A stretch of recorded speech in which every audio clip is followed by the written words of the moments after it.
But I want to go straight to Chennai. We are still with Assam tea. We are waiting for our idlis to come. But Sanket is already ready with breakfast because it is a state which gets up early. Tamil Nadu. Let's go straight to Chennai. Sanket, we haven't yet had our morning idli. Have you had your morning idlis and morning tea there in Tamil Nadu? And if the mood is of change in Assam, is there a similar mood of change in Tamil Nadu also this time? Well, a very good morning to you, Rajdeep, as well as Punya Prasoonji. Well, because of elections, unfortunately, Rajdeep, most of these eating joints have been shut in the morning. So I have been deprived. You enjoyed it when you were here in Chennai. I have been deprived of that fun of having early morning idli and dosa. So I'm going to religiously look for that. Now, where am I right now? I'm at the DMK headquarters. If you look at this man standing tall right here, he is the symbol of duty, dignity and discipline for the DMK. This man hopes that the vision that he once, stood up for and tried to convey to the people, the welfare state sort of a system that he envisioned, is that going to be seen or reflected in today's result or not?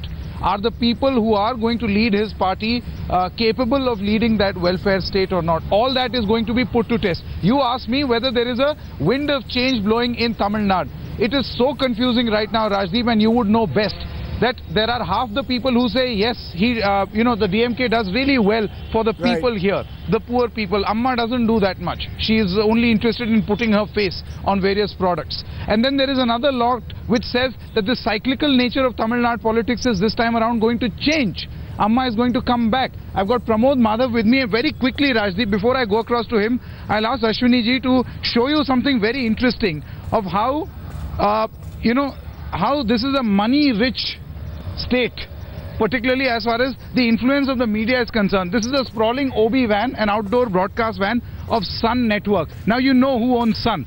It's the DMK. I want to show you.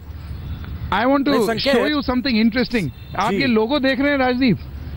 Can you ever imagine a Mercedes OB anywhere in the national capital? Well, that's the amount of money that is pumped into publicizing. अपना काम को किस तरीके से प्रचारित और प्रसारित करें, वो यहाँ से सीखना चाहिए लोगों को। लेकिन संकेत, अम्मा हो या करुणानिधि हो, उनके जो पूरा मैनिफेस्टो है वो चावल भी देता है, ग्राइंडर भी देता है, मोबाइल भी देता है, नौकरी भी देता है, साइकिल भी देता है, स्कूटर भी देता है। यानी मैनिफेस्टो में पहली बार ऐसा है कि आपके घर की सारी चीज देने के लिए अम्मा भी तैयार है, करुणानिधि भी तैयार है, और दोनों में कोई डिफरेंस नहीं है। तो क्या ये माना जाए कि जो प्रोडक्ट का जिसका जिक्र आप कर रहे हो कि दूध भी उसके हैं, बिस्कुट्स भी हैं, बच्चों के नैपकिन्स भी अम्मा के नाम पर है, लेकिन इलेक्ट्रल प्रोसेस में क्या वाकई मनी पावर है और इस तरीके से जो दिया जा रहा है वो है या कुछ और है? बिल्कुल है पुण्य प्रसून जी। प्रमोद माधव यहाँ खड़े हैं, इन्होंने बहुत करीब से ये चुनाव कवर किए हैं। Pramod, how much of money power and all these little sops that both these parties have started providing, how much of influence does that have on Tamil Nadu elections? See, for the past two elections, it was first DMK started this. They gave this free television and everything. Yes, I remember. Following that, Jayalalitha gave them mixers, grinders and fans. And now she's decided to give them 50% concession on scooters and also auto rickshaws. Imagine that, with cell phone and 100 units of power free. People are happy with whatever they are getting. Absolutely, and they're also, whatever she said, they have done it. Be it DMK or ADMK, I think it's going to definitely influence them in a very big way. Absolutely. So पुण्य प्रसून जी, आपका जो सवाल है ये ears to the ground perspective है।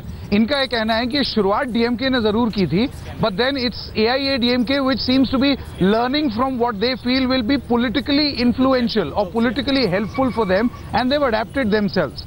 Everyone has, both these two big parties are doing the exact same thing. Now, one thing that is going to be a game changer this time around, and Rajdeep, perhaps you would have also got a sense, जो पिछले साल floods हुए थे यहाँ पर चेन्नई में और जगह तमिलनाडु में, उसके बाद एक ऐसी सेंस आई थी, एक ऐसा सेंस आया था कि शायद प्रशासन ने संकेत, आपके जो गट्स फीलिंग क्या कहते हैं, क्योंकि लगातार एग्जिट पोल में जिस तरीके से डीएमके को जीतते हुए दिखाया गया है, हम पहले उसका भी एक हिस्सा दिखला देते हैं कि तमिलनाडु में क्या कुछ है। डीएमके 124 से 140, मतलब बहुत साफ है कि पूर्ण बहुमत के साथ करुणानिधि लौट रहे हैं। राजदीप, ये जो स्थिति है कि 92 plus Karunanidhi, script writer Karunanidhi, आज के नहीं बल्कि उस दौर के जिस समय आंदोलन हुआ था तमिलनाडु में, उस दौर के करुणानिधि, और नई पीढ़ी में भी अभी अगर ये स्थिति है तो मैसेज क्या है?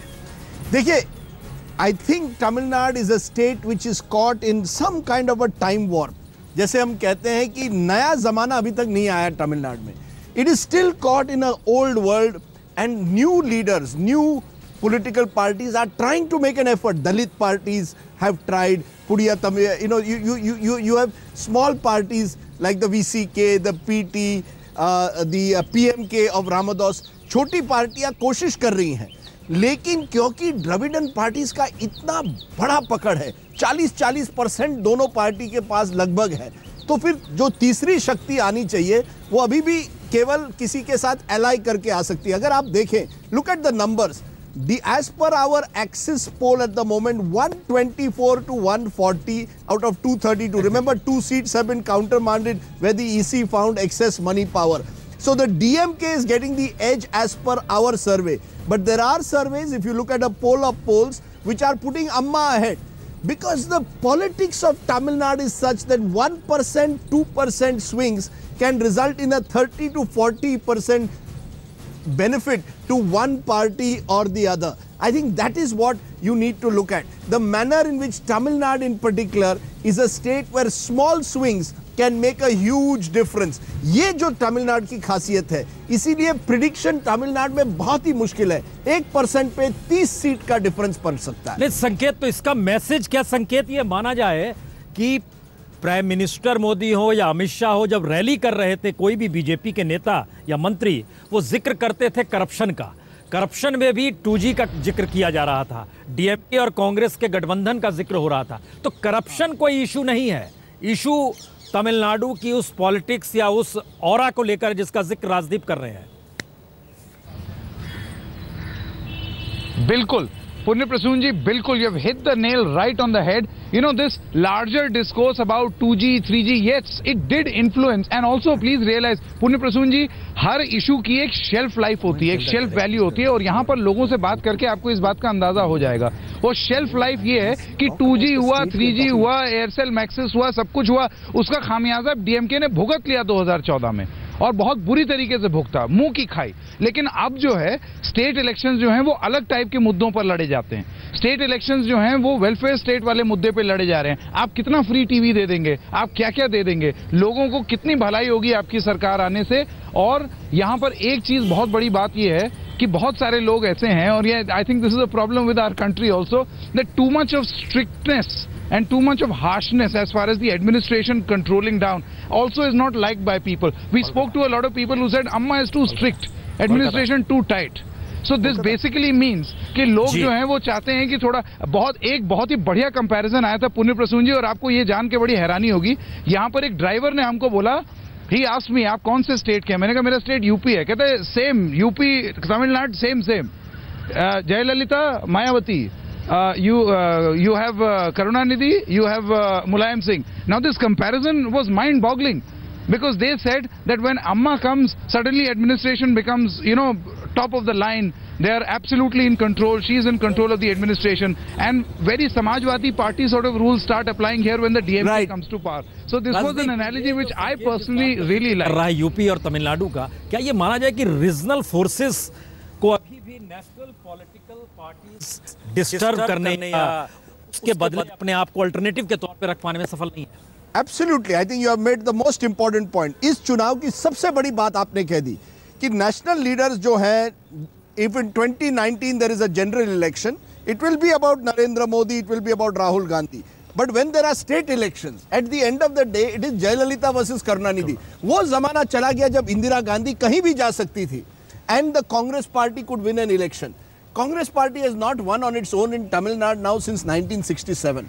But the fact is that in state after state, national parties या तो B team बन जाते हैं, जैसे कांग्रेस अब B team बन गई है, या तो BJP is looking to become double digit party in Tamil Nadu, in Kerala, in Bengal. What is the BJP's objective? That we should become double digit. ये जो पार्टियां हैं, ये national parties जो हैं, वो जनरल इलेक्शन में अपना एक तरह से अपना वर्चस्व दिखा सकती है, लेकिन स्टेट इलेक्शंस में I think it is about state leaders. So this election is Jayalalithaa versus Karunanidhi. Kerala is about Achyutanandan versus Uman Chandi, Didi versus Shujokanta Mishra, and Tarun Gogoi versus Sonowal. It is a local election.